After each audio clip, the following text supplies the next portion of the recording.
두견새는 울 때까지 기다려야 한다. 오늘은 중국 한비자 법과의 이야기와 우리나라의 현실 정치를 비교해 보려고 합니다. 일본에는 전 국민이 애독하는 고전 갑자야화라는 시가집이 있습니다. 내용은 전국시대 세 사람의 영웅 이야기입니다. 우리도 잘 아는 이야기이기도 합니다. 어느 화창한 봄날, 아름다운 복숭아꽃이 만발한 정원에 오다 노부나가, 도요토미 히데요시, 도쿠가와 이에야스 세 사람이 모였습니다. 그때 정원의 아름다운 복숭아꽃 나무에 두견새가 앉아 있었습니다. 도화가 만발한 정원의 두견새 울음소리는 그야말로 한 폭의 그림이 되고 아름다운 시가 될 수 있었습니다. 그러나 두견새는 울지 않았습니다. 그래서 세 사람은 의견을 냈습니다. 오다 노부나가는 두견이 울지 않으면 죽여버리자. 그러자 히데요시는 아닙니다. 울도록 방법을 찾아보겠습니다. 옆에서 도쿠가와 이에야스는 그러지 마십시오. 울 때까지 기다려봅시다. 영웅은 서두르지 않고 기다린다고 하지 않았습니까? 이 세 사람의 운명은 어떻게 되었는지 우리도 잘 알고 있습니다. 오다 노부나가는 전국시대의 최고의 지략가로서 가장 먼저 전국시대를 강한 나라로 이끌었지만 젊은 나이에 부하에게 살해당하고 말았습니다. 그 뒤를 이어서 히데요시가 전국시대를 통일하여 에도시대를 열었고 임진왜란을 일으킨 주범이 되었습니다. 그는 당대에 자신의 천하를 얻었지만 자기 혼자만의 시대로 끝이 났습니다. 그 후 숨죽이고 죽은 듯이 기다리고 있던 도쿠가와 이에야스는 200년 동안 자기 시대를 계승시켜 갈 수 있었습니다. 여기에서 우리는 기다림이 서두름보다 낫고 어떤 곤모술수보다도 낫다는 교훈을 얻을 수 있을 것입니다. 이 이야기를 중국 버전으로 생각해보면 어떻게 될까요? 예를 들어서 법가의 한비자가 길을 가다가 몹시 냄새나는 오물을 발견했습니다. 그는 이렇게 말할 것입니다. 어허, 이 땅에 법이 무너졌구나. 범인을 잡아내라. 압수수색을 해라. 감시 카메라를 확인해라. 어떤 놈이냐 몽땅 잡아들여라. 두견새를 죽이려고 한 노부나가와 한비자 법과의 사상과 일치합니다. 그렇다면 공자가 보았다면 어떻게 될까요? 어허, 이 땅에 예가 무너졌구나. 교화하고 가르쳐야 하겠다.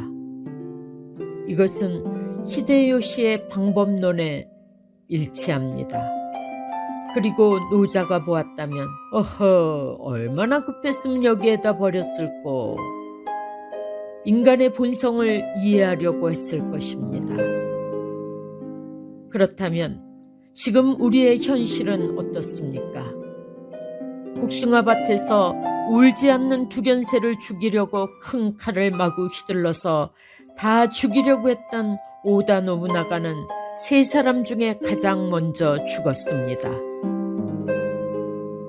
한비자의 이데올로기가 가장 뛰어나다고 믿고 나라를 세운 진시황의 진나라입니다.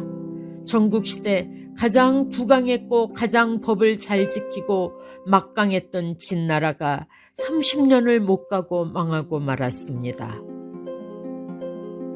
한비자의 법과 사상은 한 시대의 혼란을 평정하는 과도기적인 질서는 잡을 수 있었지만 강한 법만으로서 국민들을 다스릴 수 없는 진실을 우리에게 주는 교훈입니다. 우리 현실은 어떻습니까? 고소 고발을 남발하고 수사권에 의존하는 정치가 판치고 있습니다. 이것만으로 국민들의 귀와 입을 막을 수는 없습니다. 기득권이나 고위층들은 노자와 공자가 어떤 교훈을 주었었는지 알아야 합니다. 우리나라 검사들은 한평생 자신들이 공부해온 한비자의 법과 외에 모르는 사람들입니다. 그들의 행패가 온 국민들의 생활을 망치고 있습니다. 중국 역사에서 가장 법가의 대표적인 인물인 한비자와 손자병법의 영향을 가장 많이 받은 사람이 조조라고 할 수 있습니다. 조조와 대적했던 인물이 유비이므로 법과 덕이 충돌할 수밖에 없었습니다. 우리나라 지난 대선도 법과 덕의 대결이었습니다. 결과를 쉽게 말하자면 조조와 유비가 바둑을 두고 있었는데 누군가의 훈수 덕분에 겨우 반집을 이겼을 뿐인 형국입니다. 반집을 이기게 도와준 훈수 동지에게 아무 말도 안 하면 아무 일도 없을 것이다 라고 협박하고 있습니다. 그렇다면 한비자와 오다 노부나가와 다른 점이 무엇이 있을까요? 우리는 오다 노부나가의 역사를 본받아야 합니까? 이에야스의 역사를 본받아야 합니까? 역사는 아무리 칼로 휘둘러도 하루아침에 바뀔 수 없습니다. 길게 보아야 합니다.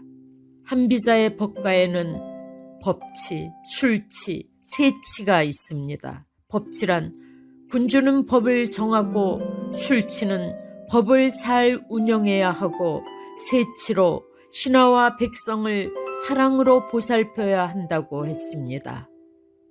민중에 대한 사랑이 없었던 진시황은 사랑 대신 끝없는 탄압 정치를 하였으므로 짧은 시기에 망하고 말았을 것입니다. 우리나라 법조계의 사람들도 한비자의 법가를 공부했을 것입니다. 공부하려면 얼렁뚱땅 초반부만 공부해서 국민들을 탄압하려고 하지 말고 끝까지 공부해야 합니다. 한비자의 전반부 형식적인 법과는 완전한 독재로 보입니다. 그래서 대통령이나 검사나 법관들은 국민들은 안중에도 없이 자기 마음대로 법을 휘두르고 있는지 모르겠습니다. 그러나 한비자의 법과 후반부에는 첫째, 민중에 대한 끝없는 사랑, 둘째는 법은 쉬워야 하고 국민들을 사랑해야 한다고 했습니다. 우리나라 대통령은 검사로서 한평생을 살아온 사람입니다. 한비자의 법가를 초반만 공부한 것이 틀림없습니다. 분명히 법은 양날의 칼임을 명심해야 할 것입니다. 이 글을 읽고 공감하셨다면 구독과 좋아요 부탁드립니다. 감사합니다.